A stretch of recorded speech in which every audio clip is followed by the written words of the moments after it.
యేసుక్రీస్తు సర్వశక్తి కలిగిన ఉన్నతమైన దేవాది దేవుని యొక్క నామంలో మా యొక్క పరిచర్లో పాలిభాగస్తులను, మా యొక్క పరిచర్లో ఉన్న కుటుంబ సభ్యులు, సంఘ సభ్యులందరికీ కూడా మా హృదయపూర్వక ధన్యవాదాలు. ప్రత్యేకంగా ఎవ్రీడే విత్ జీసస్ కార్యక్రమాన్ని చూస్తూ ప్రోత్సహిస్తూ మీరు విత్తుతున్న ప్రతి విత్తనము కూడా ప్రభు పరిచర్యలు ఎంతగానో ఉపయోగపడుతుంది. ప్రియులారా, ప్రత్యేకంగా మిమ్మల్ని, మీ కుటుంబాలని దేవుడు దీవించిన ఈ పరిచర్య అనేకమైన ప్రాంతాల్లో సువార్తల ద్వారా, సేవకుల సదస్సు మరియు అనేకమైన ప్రాంతాల్లోని ప్రభు యొక్క వాక్యాన్ని చెప్పడానికి, చిన్న చిన్న యవనస్తులు కూడికలు చేయడానికి, సంఘ అభివృద్ధికి ఉపయోగపడుతున్నాయి. మీరు విత్తుతున్న విత్తనం కావచ్చు, మీ సమయం కావచ్చు, అవన్నీ కూడా పరిచర్లో అనేక మందికి ఆశీర్వాదకరంగా ఉంది. మిమ్మల్ని, మీ కుటుంబాలని దేవుడు ఉన్నతంగా దీవించునుగా కానీ ఒప్పుకుంటున్నాను. దేవుని సేవకుడిగా మరొక లేఖన భాగాన్ని ఈరోజు ధ్యానం చేసుకోవడానికి ఇష్టపడదాం. ప్రత్యేకంగా ఎక్సోడస్లో చూసినట్లయితే నిర్గమ అంటే నిర్గమము, లేకపోతే ఎగ్జిట్, పంపబడుట లేదా బయటికి వచ్చుట అనే మాట రాయబడి ఉంటుంది. ఈ యొక్క లేఖన భాగాలు మనం ధ్యానం చేస్తే 19వ అధ్యాయం 5వ వచనం వచ్చేసరికల్లా దేవుడు ఎంత గొప్పగా వాళ్ళని నడిపిస్తాడో కదా. అప్పటికే 10 తెగుల నుంచి దేవుడు నడిపించి పస్కా జరిగిన తర్వాత వాళ్ళు ఎడారిలో నడుచుకుంటూ వెళ్తున్నప్పుడు ఎర్ర సముద్రాన్ని 2 పాయలు చేస్తాడు.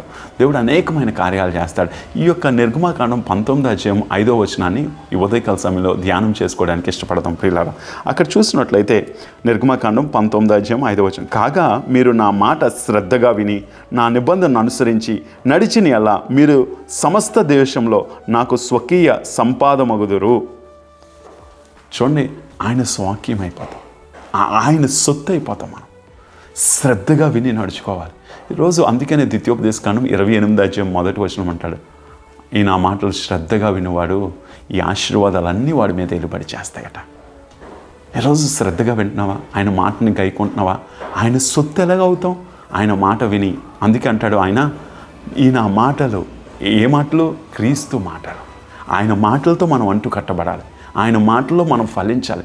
ఆయన మాటని మనం నమ్మగలగాలి. అప్పుడు ఆయన సొత్తు అయిపోతాం. ఆయన స్వకీయ సంపాదన ఎప్పుడవుతాం తెలుసా? ఆయన మాటలు శ్రద్ధగా విని దాన్ని మన జీవితాల్లో ఆచరించగలిగితే. ఈరోజు నువ్వు ఎవరైనప్పటికీ కూడా ప్రభువు నీతోటే మాట్లాడుతున్నాడు. ప్రియులారా, నీ కుటుంబము, నీ కుటుంబ వ్యవస్థ ప్రతిరోజు కూడా ఆయన మాటను శ్రద్ధగా విని ఆయన వాక్యానుసారంగా బ్రతకగలిగితే దేవుని యొక్క సొత్తుగా మారడమే కాదు, దేవుడు అందుకంటాడు కదా, ఆయన కుడి చేతిలోని ఆశీర్వాదాలు, నిత్య సుఖములు గుప్తములై ఉన్నాయని దేవుని వాక్యం చెప్తుంది. ఈరోజు నువ్వు ఎవరైనప్పటికీ కూడా ఆయన మాట విను, శ్రద్ధగా విని విడిచిపెట్టడం కాదు, దాన్ని జీవితంలో ఆచరించు, జీవితంలో పాటించగలిగితే నిన్ను, నీ కుటుంబాన్ని, నీ పిల్లలు, నీ భవిష్యత్తుని, నీ తరతరాలని దేవుడు దీవిస్తాడు. అందుకని ద్వితీయోపదేశకాండం 28వ అధ్యాయంలో ఈ నా మాటలు శ్రద్ధగా వినువాడు ఈ ఆశీర్వాదాలు అనుభవిస్తాడు. ఏ ఆశీర్వాదాలు? మీరు పైవారిగా ఉంటారు కానీ కింది వారిగా ఉండరు.